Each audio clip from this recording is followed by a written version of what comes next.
Tonight we have a wonderful team of architects here to present to us the experiences learned from Copenhagen. I first learned about Jan Gehl and his firm in 2002 when I joined a radical group of militants on the plateau proposing to pedestrianize Mount Royal Avenue with public transit. And we used Jan Gehl's Public Spaces, Public Life book as our Bible and said if it can happen in Nordic Copenhagen, it can happen in Montreal. So since that time, we've learned more and more about what we can do in our cities and how we can translate those ideas into practice. So we have with us tonight Louise Kalgest, who is an urban researcher and social anthropologist that works in an architecture and urban planning firm. Research and development, social anthropology, it all makes sense to think of it together. What is the human connection? She's here, she'll be here to answer questions at the end of the presentation.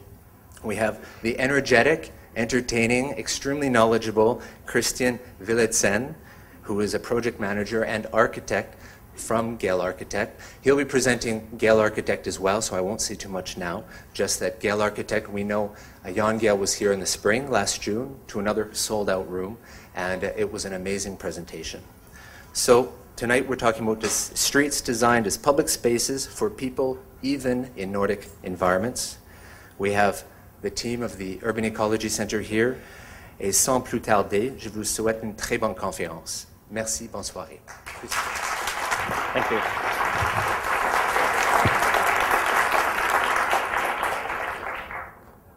I now have to live up to be energetic, entertaining, and all these kind of things. So I'm considering if I had prefer you to say that in French.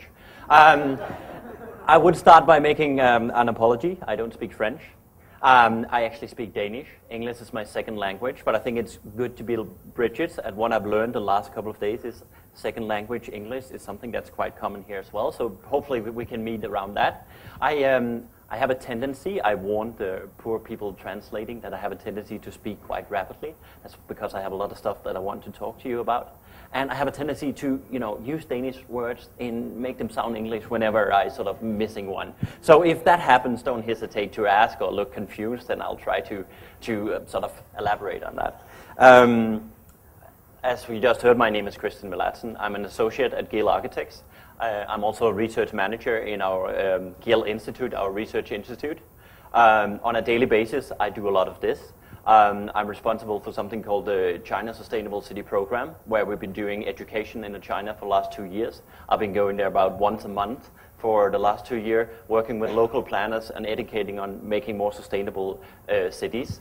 Forget about that, because tonight I'm going to be talking about keeping warm in cold country.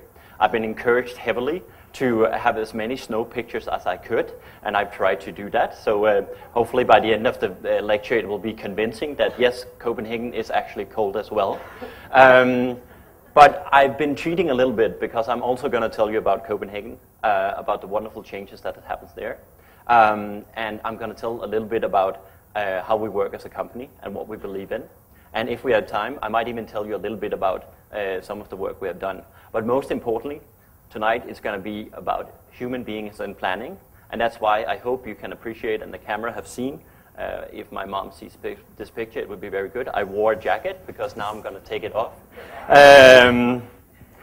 Because I think we cannot talk about people in planning without using our body and thinking about that we are all humans. As you heard, I come from Gehl Architects. Some of you might have heard of us before. We are based around Jan Gehl and the research that Jan has been doing for the last 40 years.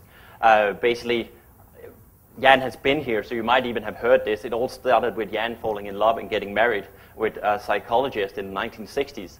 And Jan at that time was trained to be a very good modernist architect. He could plan a city anywhere in the world without even going there. It was just a stamp, like any good modernist planner. His wife then asked him, when did architects stop caring about people? And Jan sat down for 3 years and thought about that, and that resulted in a PhD that became Life Between Building, his first book. So Jan has basically spent 40 years of his life looking at how the physical form of our cities interact with how we socially interact.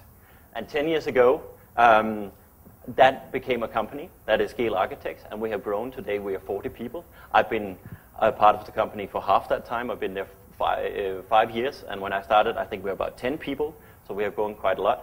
We basically work worldwide. We work very much internationally. We work on a lot of different scales, but one thing stays the same, and that's that we care about humans. So whenever we work, when it's New York, it's Sydney, the big city projects, or if it's a small square in a sort of deprived housing area in Sweden, it's the same focus we have in planning. As mentioned already, Jan has done a lot of research. I won't go into very much detail, but it all started with the book Life Between Buildings in 1971. It has then turned into a number of research books looking at how cities work, looking at different methodology and building a theory. And maybe Jan would have liked to announce himself, but I'll go ahead. Friday he made the last dot in a new book that will be out this spring in English as well, so hopefully new things will keep coming from Jan. I want to introduce a very, very simple methodology that is very, very hard to do. We believe in the office that planning is about thinking about life first, and then thinking about spaces, and then thinking about buildings. And even though this might seem quite simple, we see just the opposite happening everywhere. People build buildings, then they call some landscape architects. Could you please make this pretty? The landscape architects will come and do their best, and then everybody hopes for life. Because we know life is important. We just have to look at renders of new projects. Everywhere you see a lot of people, but quite often when the projects are built, we see the people are actually missing. And we believe that we can actually change this if we consider first what kind of life there will be in these areas, and then try to make the spaces that fits this area. If it's the small residential areas in the outskirts of the town, we don't need a Tiananmen Square. We don't need something that is very, very big. We need something that fit that and fit the kind of use that we have there. And then we want to make the building support that. So it's very, very simple, but the last 10 years we had to experience, it's very, very hard to do. Of course, we also talk about sustainability, and you probably know this, that the sustainable wheel, the balance between the social, the environmental, and the economical, we also believe that. We believe that city life is very much a part of that. As you probably know, in 2007, we crossed the magic and very invisible border that now more than 50% of the world's population are living in cities. And by 2050, we expect 70 to 75% of the world's population to live in cities. So if we do care about sustainability, cities, we need to deal with them. And I can tell you, as much as I love going to China, I'm absolutely horrified of the cities to build down there. They are completely car-based. They are making a lot of the same mistakes we have done throughout the last 50 years, and they're doing it at a scale that has never been seen before. So this is a concern. And then just a simple thing. We believe quite strongly that sort of the traditional planning, you always had traffic planners dealing with traffic. You had someone taking care of the green and the parks, and you had someone doing the buildings. We don't think this is the right way to get very good cities. We believe very strongly that you have a more holistic approach to planning, and think together and think across borders is an extremely important point. We were just discussing one thing that we have been very lucky to be able to implement in Copenhagen is that now once a month we sit down with participants from all the boroughs in the local planning bureau. So we have people from traffic, we have people from park, we have people from squares, and we sit down and we discuss the new projects that are going to be implemented in Copenhagen, so that everybody know what is the vision behind this project, and everybody can agree on that. So when a project lands in traffic or land in park, they don't have some kind of regulation that will break the vision of the project, but there is a common understanding on what is the goal of this project. So breaking down these traditional barriers in planning is a very big challenge, and something we try to do wherever we work, basically. Also, maybe to no surprise, we believe quite strongly that this is the client, us here. When I'm in China, we are a little bit shorter. When I'm working in Holland, we are a little bit taller. But we're pretty much the same. That means that physiologically, we pretty much experience the city in the same way. We look at about 160, maybe in my case 170, who knows? We like to have a city where we can actually use our senses. It's very, very nice to be able to walk down the street and actually have a conversation and not be overwhelmed by car traffic, by noise, by all these kind of elements. It's also very nice that there are mixed use, that you have a little flower shop. You can smell the flowers, and maybe even, you know, avoid a dog poop every now and then. These things are important in our city, and it's important that we have room for this. We are predators. We look straight ahead, and we pretty much have a 72-degree angle that we look at. That means that what we experience on a daily basis is actually what goes on ground floor. We forget this all the time when we build our cities. There's a big tendency to want a big landmarks, something that can be seen far away. And I think landmarks is something you go, wow, the first day, whoa, the second day, and woo, the third. And then you see what happens on ground floor. And the problem is when you build something very big, quite often the ground floors are forgotten. And actually that's the most important part. And worldwide, if you go to the cities that are considered the most livable cities in the world, they are not landmark cities in the sense that they have a lot of big buildings. They're landmark cities in the way that they have great experience. They have great neighborhoods where you have a lot of these visual sort of impressions when you walk around, that you see and experience a lot of stuff. And I imagine any of you, if you walk around in your neighborhood, just try to look up. You will probably see buildings you never actually saw before. I still test it on myself every now and then walking back and from work. So it's very important that we remember the body and the scale that we're dealing with, even when we're planning on a city level. A different thing, and I want to apologize, this is in Danish, but it doesn't matter, I think you get the point. Visually, we are also 100 meters away. We can start to recognize human movement. We can start to see that there's actually movement there. We know this because traditionally, maybe over here, it's a football match.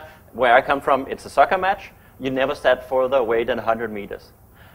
This is interesting, but what's even more interesting is you have to get all the way down to 20 meters to recognize a facial expression.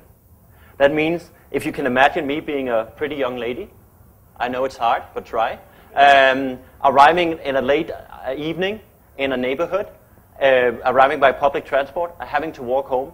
A lot of our streets, a lot of our spaces is a lot bigger than 20 meters. Quite often today when we plan cities, streets are all the way up to 50 meters, 60 meters wide, and this creates something that is very unsafe, and it's a challenge. And then of course, when we come down to 1 to 3 meters, this is where we really interact. This is where we meet each other. And the 1 to 3 meters is also where we interact with the building. If we want to create lively cities, I think the interaction between buildings and landscape is the most important point. And those 3 meters, that buffer zone in between the building, the interaction with the building, and the landscape is so extremely important. And we might even get a smile if we think about it. Microclimate is something we can also help build. We can build a very poor microclimate, and we can build a very good microclimate. When you have a lot of tall buildings, as I saw just downtown here today, there is a very good risk you'll have a lot of what we call a downwash effect. That's when the wind hits the building. It runs down the side of the building, and it creates a lot of turbulence. I've seen some good examples in both here in Montreal and in Canada of tall buildings being set in sort of a base that sort of breaks the wind a little bit, and we can do a lot with that. But we can also build in a different way, and we can create better microclimate. I'll talk a little bit more about this later, because of course this has a lot to say when we are talking about also cold climate, that we can actually improve or disimprove the weather that we're dealing with. And I just wanted to put a few pictures towards it. The first one, talking a little bit about the microclimate, is a picture I'm very happy. I took it in December in Beijing, in the Forbidden City. Beijing in December, Beijing is sitting in the desert. It's very, very cold. It's very, very windy. I think I never froze as much as I did in Beijing in December. And if you notice, in the Forbidden City, everybody is walking in the sun. Not a single one is walking in the shadow. And the great thing about this little space is we can see on the shadow that the size of the space, the build form, is so small that had it been summer, I've never sweat as much as I have in the summertime in Beijing. It's really, really warm. But had it been summer, all I had to do was this, and I will be back in the shadow. This is what we can do with microspaces and what we can work with microclimate. This is a picture from BOA 1. I might even tell you a little bit more about that. That's a housing area. But here you have an area where you really thought about the senses. You can see the building. There's a lot of differentiation. You can see the materials that are chosen. We can talk about sensibility, and we can have conversations. And the last one, trying to show this with social distance. This is one of our own projects. It's a street in Brighton in England where we refurbished the street. And one of the things we put in were these 2 rows of urban furniture. And we put them just far enough apart that people can sit down without knowing each other. In Europe, we're a little more shy than over here. So we don't talk with strangers. I teach American students in the US, and the first thing, or in Copenhagen, the first thing they ask me about is why doesn't people talk to me on the train? And maybe we are a bit more shy in Europe. But what happens here is because we put the furniture as we did, they create little talkscapes. So you can sit down and you can be shy until you have some kind of excuse for talk, and then you can start to have a conversation. I think it's very important to make as many invitations to have excuses to integrate and to meet each other in the city. I will be coming to the keeping warm in cold country soon. Don't worry about it. I just wanted to show you this diagram as well. This diagram shows basically the last 100, 120 years, what has happened to our cities. Around here 1900, and this is today, around here 1900, the city was filled with life. We had, you had 8, 9 siblings, you were living in a 2-bedroom apartment, your family, everything that went on in the street.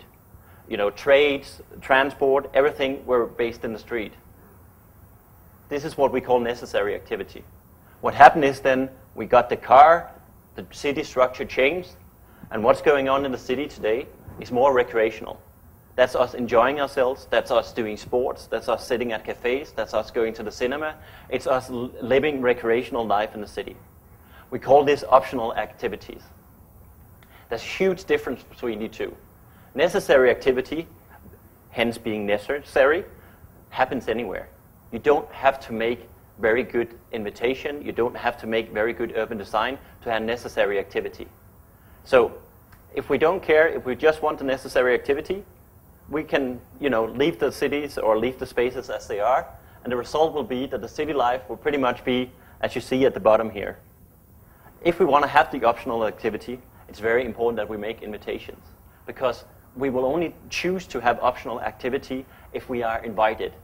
That means we should be invited to have an active life, we should be invited to be able to walk, we should be invited to be able to bike, and we should be invited to enjoy public life, look at people, see people, enjoy ourselves.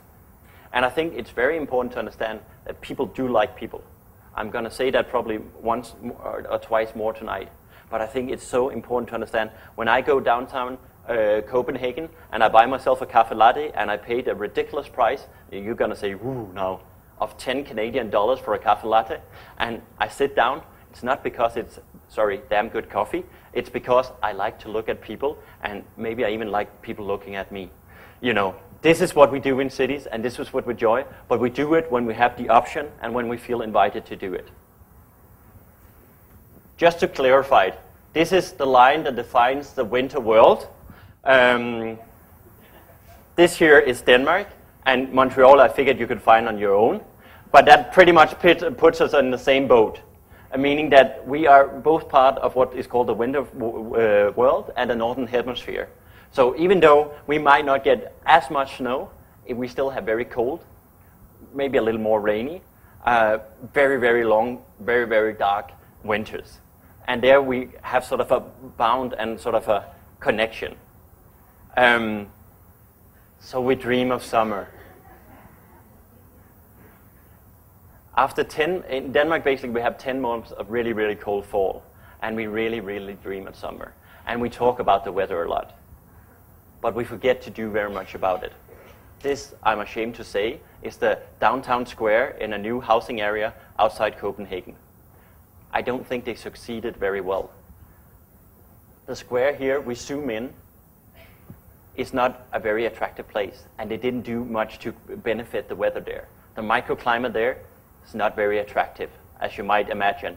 They actually, maybe they were aware of this, because just in front of the tower, they put in a small water basin kind of thing And I think it's the only natural whirlpool I ever seen, because the turbulence tried to quite often create quite a lot of waves here.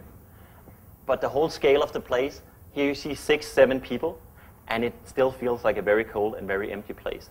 This is not a very good way to invite people to enjoy themselves. And just to emphasize even more, just some images. These guys are photographed just next to this one. We can actually build a very poor microclimate. We can also do something else. We can do a better microclimate. These are quite interesting. These are 2 projects built around the same time in the 80s. The top one is by Ralph Erskine. The lower one, I'm not quite sure. It's in Landskrona, not too far from Copenhagen in Sweden. If you look at the one to the north, it's a very, very small scale project. If you look at the one here at the bottom, it's very, very big boxes in a great big green park. They represent 2 methodology and 2 approaches to planning, but they also represent 2 different microclimates. The experience of being in those 2 neighborhoods are completely different. And this is not a question of density, because this area is definitely not denser in the number of housing units. And it's definitely not denser in the feeling that you have when you go there.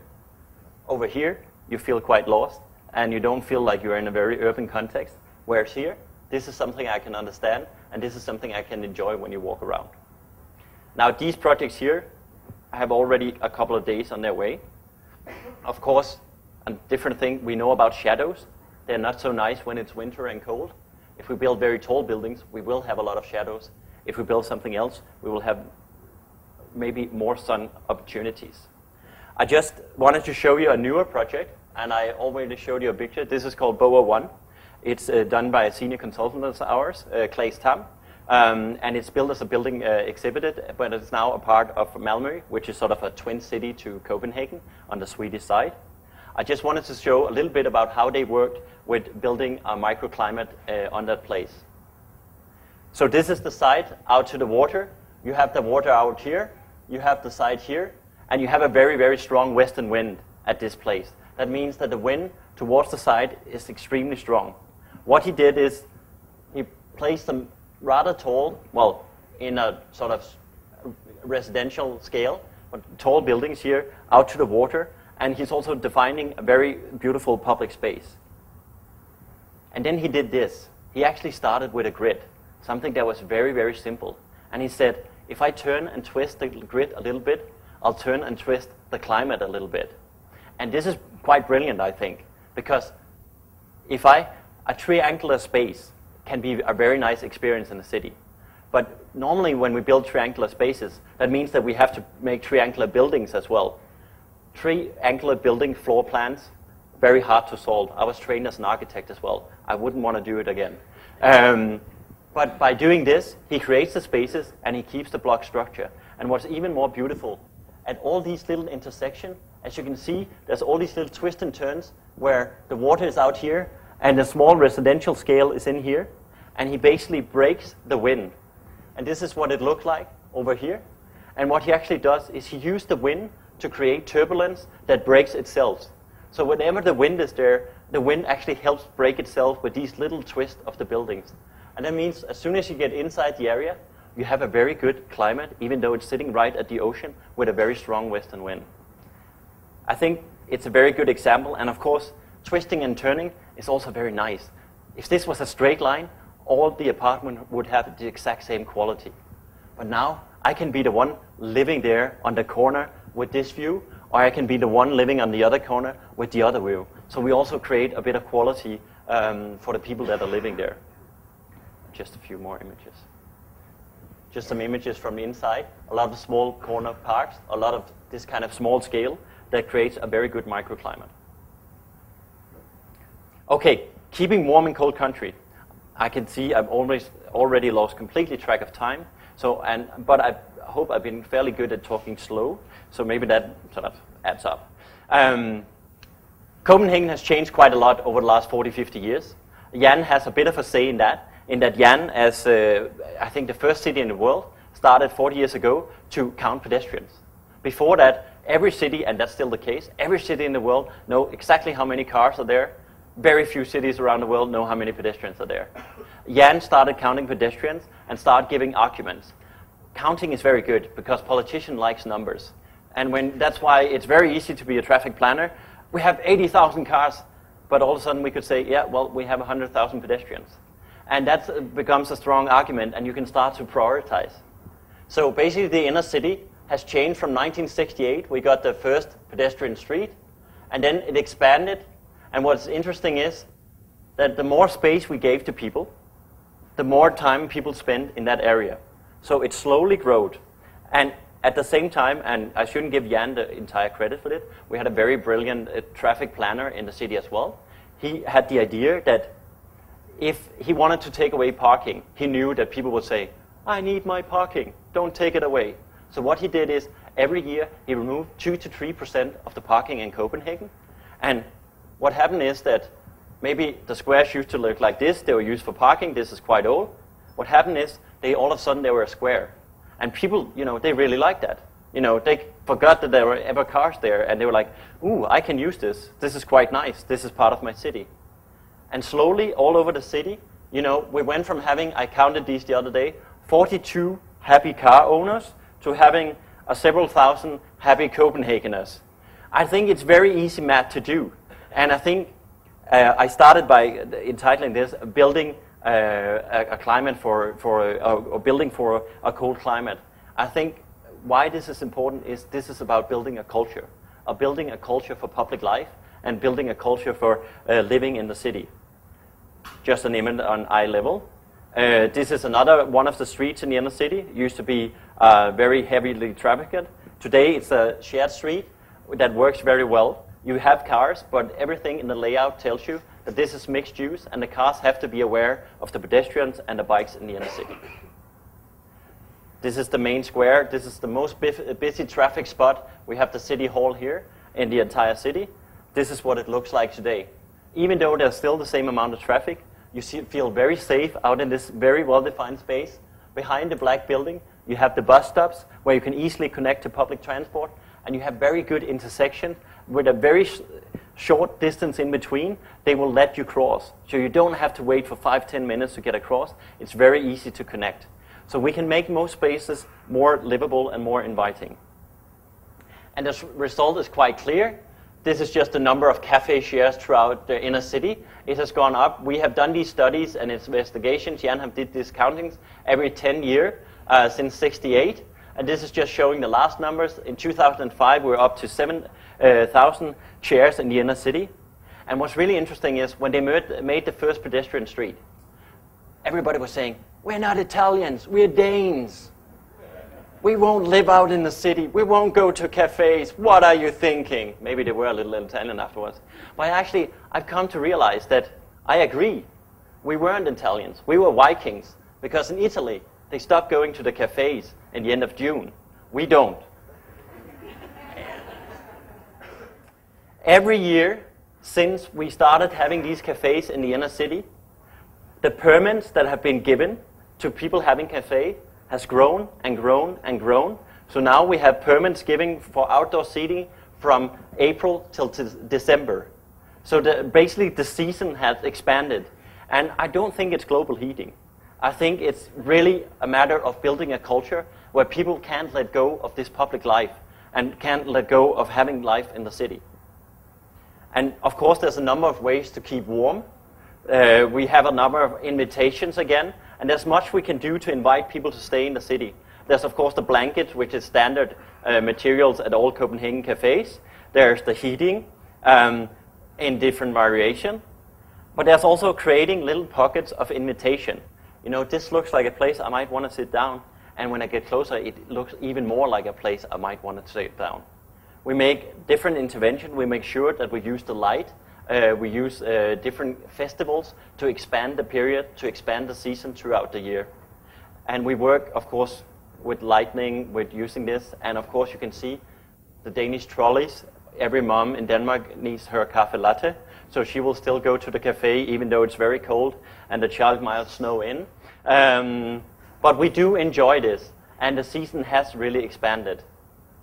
Just a few more images from Copenhagen. And just to show that it's not completely made up and a few lucky images, the walking activity in the downtown area is about double in the summertime as in the winter, but we still have half the activity, and we have a very busy downtown in the summertime that goes throughout the wintertime.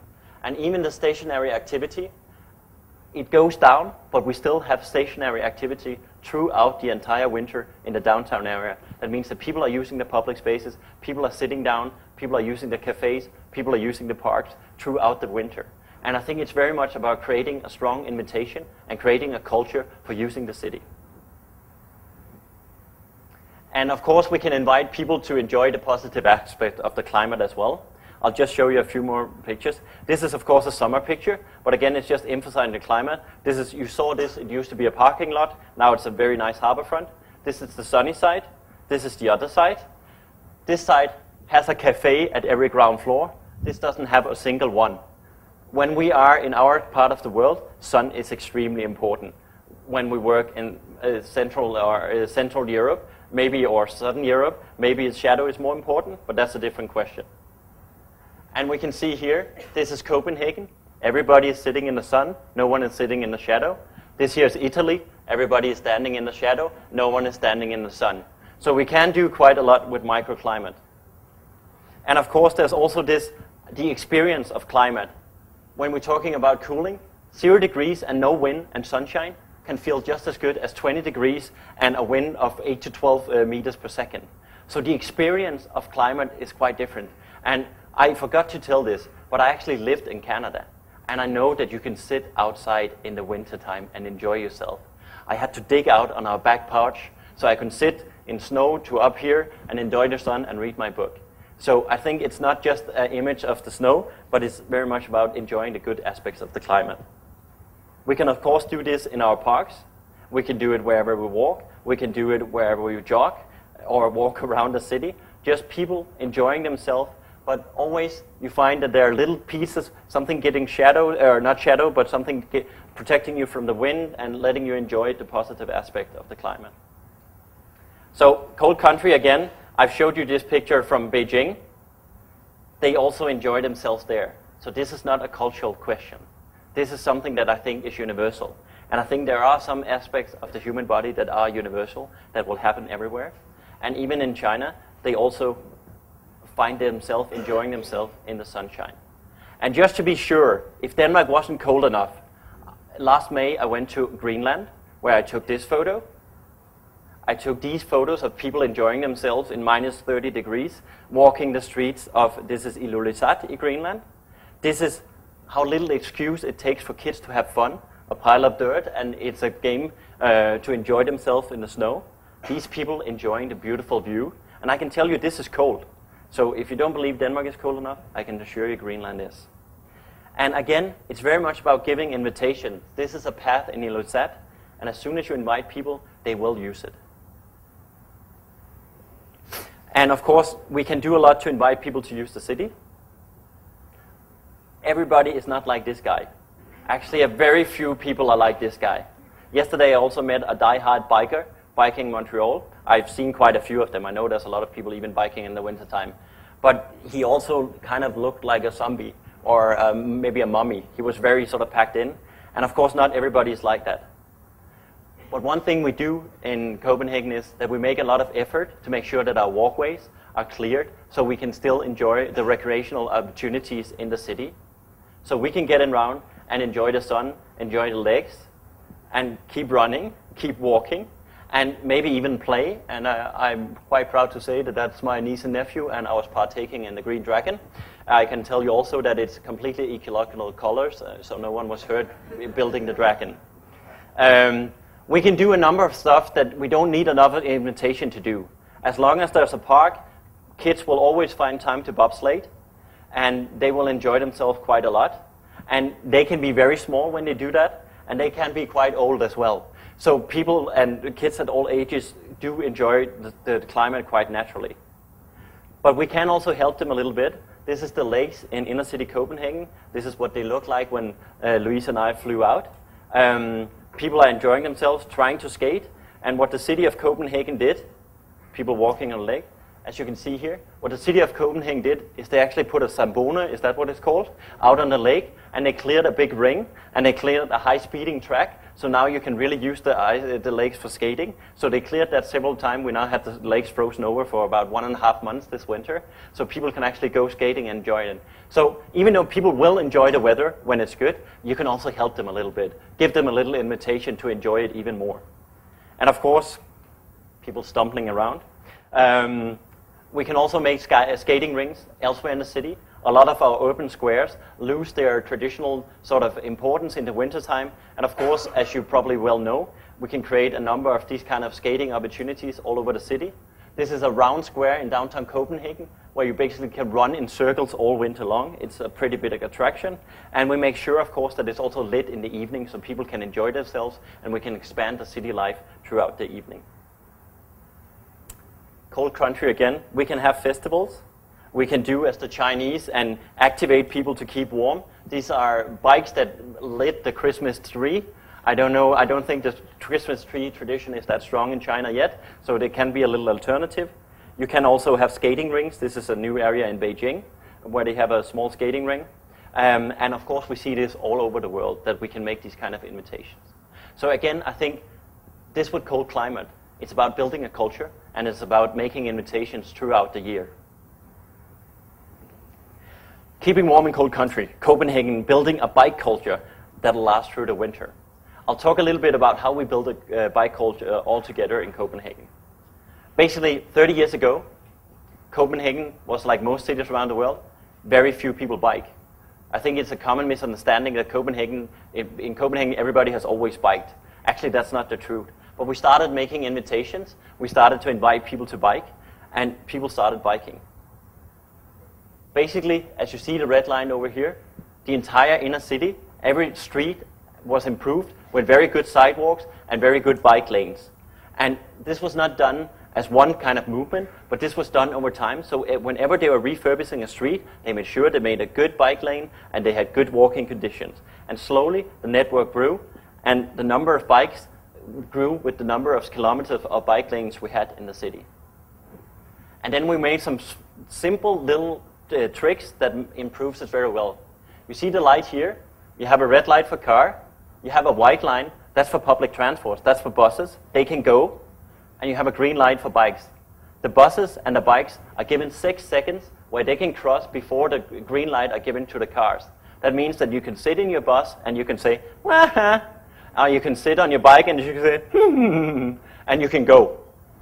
There's been done a lot of surveys in Copenhagen. The city of Copenhagen, every year, they do a survey on the biking culture. And every year they ask people, why do you bike? And every year, I think they secretly hope people say, because it's very sustainable. And every year, about 70% answered the number one reason why we bike